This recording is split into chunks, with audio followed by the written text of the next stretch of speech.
Beauty product है जी जिसका brand start करना है हमने, जी कितने पैसों से आप इसका आगाज़ करना चाहेंगे और कैसे पैसों की तकसीम करेंगे, कहाँ-कहाँ पे खर्च करेंगे? जी तो सिंगल प्रोडक्ट है। सिंगल प्रोडक्ट है बिल्कुल। तो मेरे ख्याल में आज के दिन में मैं कंफर्टेबल रहने के लिए तकरीबन 50 लाख रुपए का बजट अपने पास रखूँगा ठीक है। और उसमें से तकरीबन मैं 20 लाख रुपए जो है वो प्रोडक्ट पे खर्च करूँगा, बजट रखूँगा उसका और तकरीबन 15 लाख रुपए के करीब मेरे ख़्याल में मैं डिजिटल एसेट्स पे खर्च करूँगा, जिसमें आपके स्टैटिक्स हैं, एड्स हैं, आप वेबसाइट है आपकी और बकिया जो है वो मैं वर्किंग कैपिटल के तौर पे सेव करूँगा कि जहाँ पे पड़े ज़रूरत वहाँ पे मैं खर्च कर सकूँ। अच्छा, जब ब्रांड आप करेंगे, सबसे पहले तो मैं आपके मुँह से भी सुनना चाहता हूँ कि आपकी डेफ़िनेशन क्या है ब्रांड की? यानी कि लोग उससे जज करें ना कि मुझे ब्रांड में क्या गोल्स होंगे जो मुझे करना होंगे, पूरे करने होंगे? जी। देखिए ब्रांड की तो बहुत सारी आमतौर डेफिनेशंस हैं, लेकिन the most suitable is that brand जो है ना वो आपकी प्रोडक्ट को डिफरेंशिएट करता है from the other products and it helps you to gain more trust of the customer, gain more brand loyalty, plus it also helps you gain premium over the other competitors. So मेरे लिए brand की definition ये है कि आपको आपकी जो comparator products हैं उनसे डिफरेंशिएट कर सके।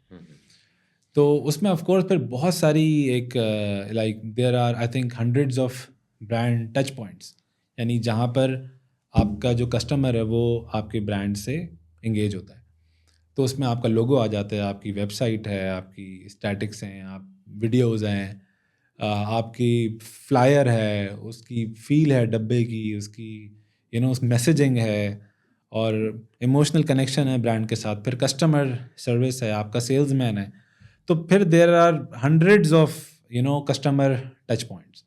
तो फिर आपको अपने पास ये देखना होता है कि which customer touch points do we want to focus on और कौन से हमारे कस्टमर्स के लिए सबसे ज़्यादा इम्पॉर्टेंट है।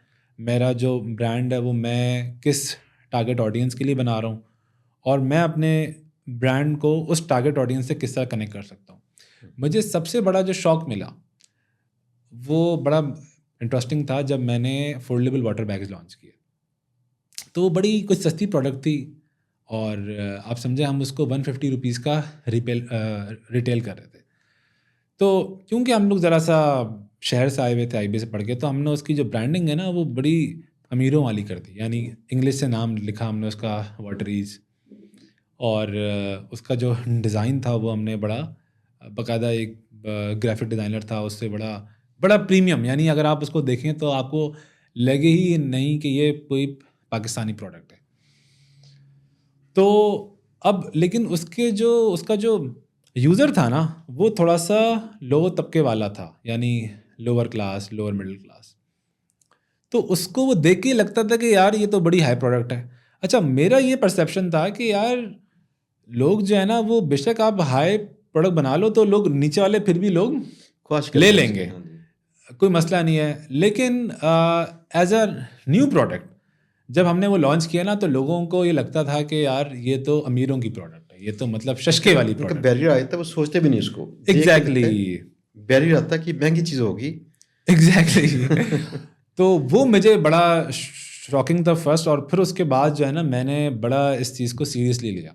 जैसे फॉर एग्जांपल मुझे ना वो बहुत सारे दोस्त हैं, हमने जब फ्रेग्रेंस ब्रांड लॉन्च किया तो लोग बोलते थे कि यार वो हम लोग यूं ही से खुशबू लेकर आते हैं तो ये भारी बोतल, उसके भारी भारी ढक्कन और इतने बड़े बड़े डब्बे, तो यार वो है ना हाई क्वालिटी निकालो प्रोडक्ट ना, हाई क्वालिटी। मैंने कहा देखें हम जिस ऑडियंस को टारगेट कर रहे हैं वो नहीं है जो आप हैं, ठीक है। तो हम लोग अफोर्डेबल फ्रेग्रेंसेस की बात कर रहे हैं, हम लोग फंक्शनैलिटी को उसमें ज़्यादा फोकस कर रहे हैं, ठीक है। हम लोग उन लोगों को फोकस ज़्यादा कर रहे हैं जो कि परफ्यूम की परफॉर्मेंस है उसको वो उनके लिए ज़्यादा इंपॉर्टेंट है दैन द पैकेजिंग। क्योंकि जब आप पैकेजिंग में जाते हैं तो वो फिर एक अलग पूरा बॉल गेम है उसमें, और उस बॉल गेम में ऑलरेडी बहुत सारे प्लेयर्स हैं। तो इस लिहाज से हम जो लोग थे उन्होंने बड़ा अपने जो टारगेट ऑडियंस है उसकी जो रिफाइनिंग मैंने फिर बहुत ज़्यादा रिगरसली करना शुरू कर दी उस फेलियर के बाद।